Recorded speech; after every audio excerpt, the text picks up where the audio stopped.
Japan just had its upper house election in July 2025, and the results were big. Not only did conservatives gain ground, but the establishment took a hit. And by establishment, I mean both the ruling party and the main opposition. In this video, we're breaking down what happened, looking at the data behind each party's performance, and digging into why the establishment lost this election.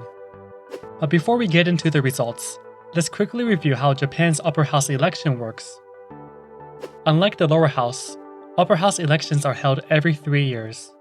Once elected, members serve 6-year terms, so every 3 years, about half the seats are up for grabs. Each voter casts 2 ballots, one for the candidate in the prefecture, and one for a political party in the nationwide proportional representation block. The number of seats per prefecture depends on its population. For example, in 2025, Tokyo had 7 seats up for election, while Yamanashi had just 1.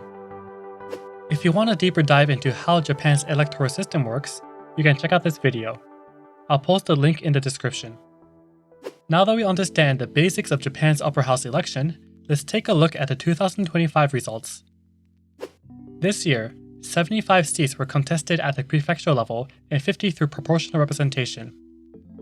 Of the 75 contested prefectural seats, 32 were in single-member districts, meaning only one candidate could win in each. Voter turnout rose to 58.51%, up from 52.05% in the previous election.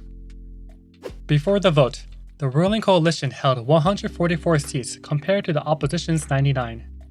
After the election, that flipped to 122 seats for the coalition and 126 for the opposition. Of the 125 contested seats, the ruling coalition won 47, while opposition parties claimed 78, which is a decisive shift. The Liberal Democratic Party had 52 of its seats up for election and came away with 39. While that was still the highest total for any party, it marked a loss of 13 seats. The Constitutional Democratic Party of Japan, the largest opposition force, also failed to gain ground. It held 22 seats before the election and finished with the same number. Komeito, the LDP's coalition party, struggled as well, losing 6 seats from its previous total. So just by looking at these numbers, the winners and losers become clear. Almost every party in the opposition gained seats, except for the Constitutional Democratic Party and the Japan Communist Party, while the ruling coalition lost ground. The biggest winners were the Democratic Party for the People and the Do-It-Yourself Party, also known as Sanseito. The DPP gained 17 seats, bringing its total to 22. Sanseito gained 14, reaching 15 seats overall. These gains are more than symbolic because they give these parties real procedural power. Any party with at least 10 seats can submit bills independently. Sanseito now meets that threshold. Parties with over 20 seats can propose budget-related legislation. The DPP has now crossed that line. Now let's look at the national vote, or proportional representation results, because these numbers further prove the point. Here are both the raw vote totals and percentages of the 2025 and the 2022 national vote.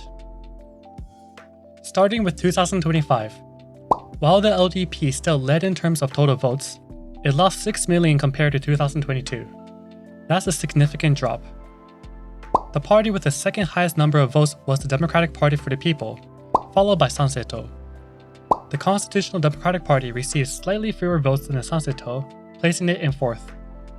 Despite this, the DPP, Sanseito, and CDP each received the same number of proportional representation seats. For the CDP, this result underscores a lack of forward momentum. Compared to 2022, the CDP's support level remained almost unchanged. While they did not suffer losses on the scales of the Komeito, the JCP, or the Japan Innovation Party, they also failed to grow. This reinforces the perception that they're still tied to the status quo. Now, let's take a closer look at the district level. As mentioned earlier, each prefecture votes for its representatives. The number of representatives per prefecture depends on population.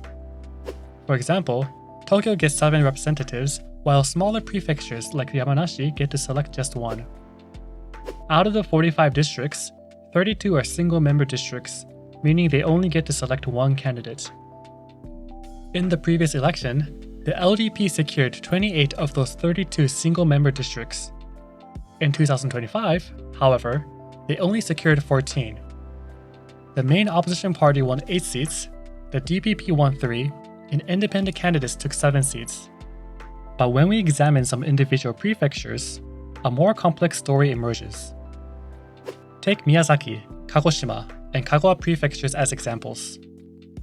The LDP had dominated those areas for the past 10 years. Yet in 2025, the CDP won a seat in Miyazaki, an independent candidate won in Kagoshima, and the DPP took a seat in Kagawa. The LDP did manage to hold on to some single-member districts, such as Yamaguchi Prefecture, which is the home of former Prime Minister Abe. However, a closer look at each prefecture reveals a more nuanced picture. In Miyazaki Prefecture, the CDP won narrowly with 39.6% of the vote. That is not a decisive victory.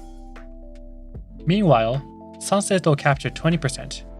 Since both the LDP and Sanseto lean conservative, if they had combined their votes, the conservative bloc could have easily won Miyazaki. The situation in Kagoshima is similar. The independent candidate, backed by the CDP, secured 41.9%, while the LDP had 32.7%. Sanseto received 23.8%. Combined, the conservative votes could have surpassed the independent. In Kagawa, the DPP won with 40.4%.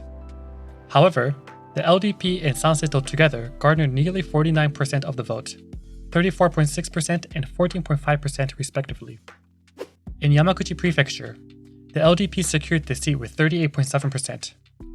But the Sanseto and DPP also took significant shares, 22.5% and 21.7% respectively. This shows that the narrative of the election could have been very different if Sanseto had not run candidates in these districts. In fact, Sanseto ran candidates in all 45 districts.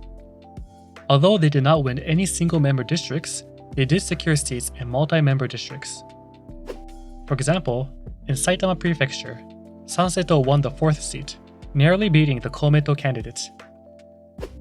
In Fukuoka, Sanseto placed 2nd out of 3 available seats. In Chiba, Sanseto came close but fell just short, with numbers that were relatively close. In Ibaraki, which has 2 seats, the LDP and Sanseto secured the seats, pushing the CDP out. Tokyo's results were notable.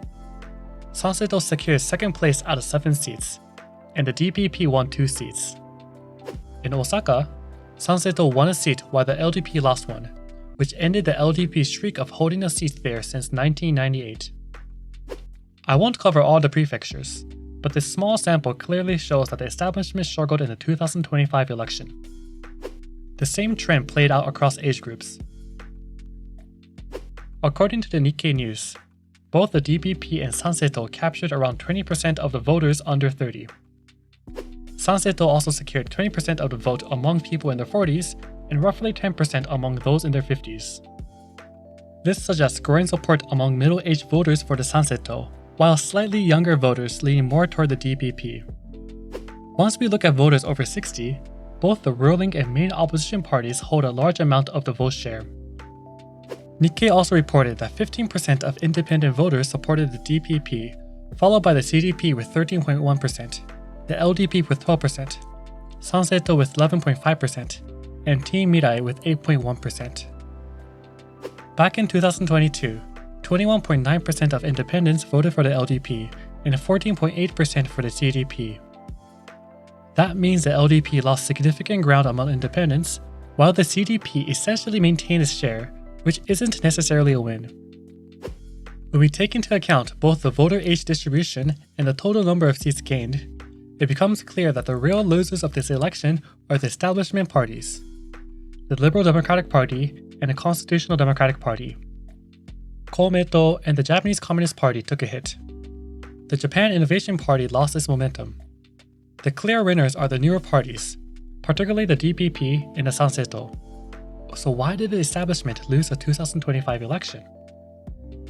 The LDP's reputation was already damaged by a slush fund scandal, and the CDP never regained public trust. The CDP's predecessor raised the consumption tax in 2012 and recently sided with the LDP on pension reforms. For many voters, it's hard to see what really separates them from the ruling party. Even Prime Minister Ishiba and CDP Representative Noda hold similar views. This sense of blurred lines likely pushed voters towards alternatives. Sanseito, while more conservative than the LDP, appealed to a broader base by also promoting liberal economic policies like 100,000 yen stimulus checks for families.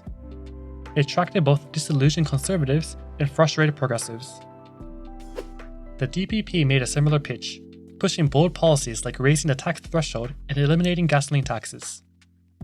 Meanwhile, the CDP lagged behind with less innovative proposals. What also set the newer parties apart was their energy and clarity. Compared to the aging establishment figures, DPP and Sanseito came across as more dynamic and willing to challenge the status quo. The two main themes dominating the 2025 election were reducing consumption taxes and addressing the so-called foreigner problem. The Democratic Party for the People remained the leading force in reducing financial burdens. Sanseito brought momentum to the second theme, prompting each party to quickly develop their own responses. The LDP even established a command center focused on policies related to foreign nationals on July 15th during the campaign season. The rise of the DPP and Sanseito shows that these issues were important to voters. Even the Conservative Party of Japan received 5% of the national vote, securing 2 seats. This upper house election demonstrated that voters are tired of the establishment and the long-standing parties that have achieved little. For example, the Social Democratic Party maintained its number of seats and thus preserved its national party status, but it only received 2.1% of the national vote. The Japanese Communist Party received 4.8%, a decline compared to 2022.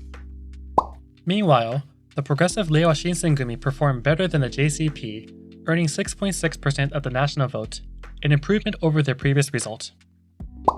The Japan Innovation Party, once seen as a party of change, lost nearly half of its nationwide support. Unfortunately, the NHK Party in the Path to Rebirth performed poorly and failed to achieve national party status. However, a new party called Team Mirai managed to reach that milestone. What's significant about the rise of Team Mirai is that it's the first political party in Japan to be founded by a man in his 30s, making it the youngest and fastest to achieve it. Team Mirai, established in May 2025, received 2.6% of the national vote, placing higher than the SDP. Their goal is to send an engineer to the national diet to promote the digitization of politics and increase transparency, a response to widespread public skepticism towards the ruling party. The rise and success of smaller parties will pose a challenge to both the Liberal Democratic Party and the Constitutional Democratic Party. This dissatisfaction with the establishment is likely to continue. Although the so-called foreigner problem gained attention, the primary concern remains the cost of living and the debate over consumption taxes. As shown on the screen, these were key claims made by political parties. Given that the ruling coalition lost its majority, it is unlikely that a stimulus check will be issued. Despite the opposition parties winning, their different approaches to reducing consumption taxes make it unlikely that a unified bill will pass. The establishment is cautious about lowering consumption taxes due to concerns about maintaining a healthy budget, while newer parties are willing to take risks with expansionary fiscal policies. If no effective legislation passes despite the opposition's success, the LDP and CDP will likely continue to struggle in expanding their support base. At least opposition parties may unite to pass a bill to lower gasoline prices. It remains to be seen how other issues would develop. At their party conference on August 1st, the CDP reported that the election was virtually a loss. As for the LDP, they are scrambling to figure out their next move. While Prime Minister Ishiba expressed his intention to continue as leader, many within his party have had enough. More than 120 LDP lawmakers have requested a plenary meeting of both chambers of parliament. Several have already publicly called for Ishiba to take responsibility, especially after the ruling party losses in the 2024 lower house election, the 2025 Tokyo metropolitan election, and now the 2025 upper house election. If the LDP lawmakers cannot convince Ishiba to step down, party rules allow them to expedite the internal presidential election, forcing Ishiba to run again to secure his position. They could also take the riskier option of calling a vote of confidence, which might split the party.